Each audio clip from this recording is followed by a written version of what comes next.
এদিকে যদি ইন্ডিয়ান গরু আসে তাহলে আমাদের দেশের জন্য মানে ক্ষতিকর।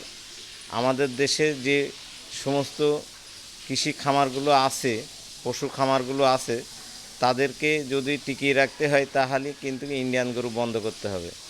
একদিকে হচ্ছে যে মানে আমাদের দেশের জনগণের উপকার, একদিকে প্রত্যেকেই আমরা মানে মোটামুটিভাবেই আমরা হচ্ছে কিছুটা লাভবানের মুখ দেখতে পাবো। এটাই হচ্ছে যে আমাদের প্রত্যাশা।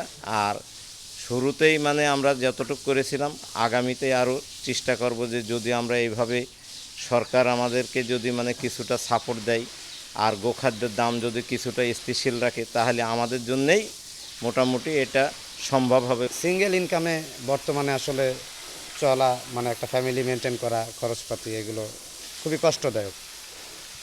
আর খামারের বিষয়ে উদ্বুদ্ধ হয়েছি আমার দু একজন বড় ভাই এবং দু একজন বন্ধুরা ছোট থেকে খামার করছে, তাদেরকে দেখে যে আসলে খামারে সময় দিলে মোটামুটি বাংলাদেশে লাভ করা সম্ভব যদি নিজে সময় দেওয়া যায়।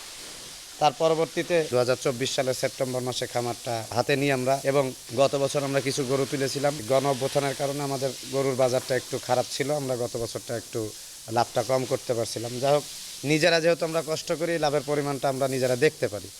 আর আল্লাহর রহমতে এবার ইন্ডিয়া থেকে গরু না ঢোকার কারণে এবার সবগুলো গরুতে আমরা আশানুরূপ মোটামুটি আমরা লাভ করেছি।